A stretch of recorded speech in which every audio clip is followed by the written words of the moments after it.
Hi viewers, நம்ம இன்னைக்கு mutton நெஞ்செலும்பு soup தாங்க எப்படி வைக்கிறதுன்னு பார்க்க போகிறோம். அதுக்கு 1/4 கிலோ நெஞ்சு பகுதியாக பார்த்து வாங்கிட்டு வந்தாச்சு.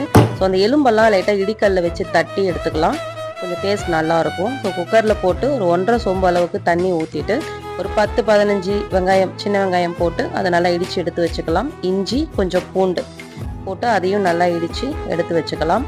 மட்டனில் கொஞ்சம் மஞ்சத்தூள் போட்டுட்டு 2 பச்சை மிளகா, நம்ம இடித்து வச்ச இஞ்சி பூண்டு, அதுக்கப்புறம் இந்த சின்ன வெங்காயம் சேர்த்து ஒரு கட் பண்ண தக்காளி சேர்த்து நல்லா மிக்ஸ் பண்ணிக்கலாம்.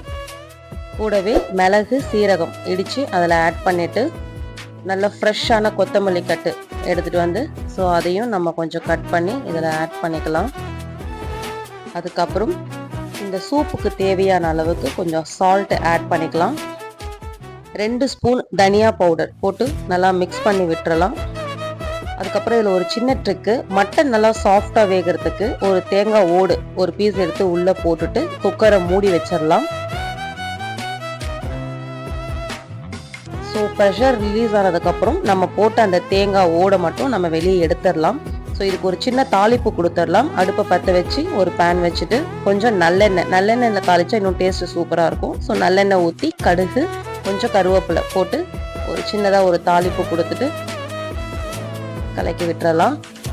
ஸோ இந்த சூப் வந்து பார்த்திங்கன்னா ரொம்பவே சளிக்கு ரொம்ப நல்லது. ஸோ கண்டிப்பாக வீட்டில் இந்த கோல்டு சீசனுக்கு இதை செஞ்சு கொடுங்க. வீட்டில் எல்லாருமே ரொம்ப லைக் பண்ணுவாங்க, ரொம்பவும் உடம்புக்கும் நல்லது. ஸோ இதை நம்ம அப்படியே சர்வ் பண்ண வேண்டியது தான். உங்களுக்கு காரம் பத்தலைன்னா லாஸ்ட்டாக சர்வ் பண்ணும் போது லைட்டாக கொஞ்சம் பெப்பர் பவுடர் போட்டு கொஞ்சம் கொத்தமல்லி தழை போட்டு நீங்கள் அப்படியே எடுத்து சர்வ் பண்ணலாம். ரொம்பவே டேஸ்ட்டு சூப்பராக இருக்கும். கண்டிப்பாக ட்ரை பண்ணுங்கள். வீட்டில் இருக்கவங்களுக்கு செஞ்சு கொடுங்க. நெக்ஸ்ட் வீடியோவில் பார்க்கலாம்.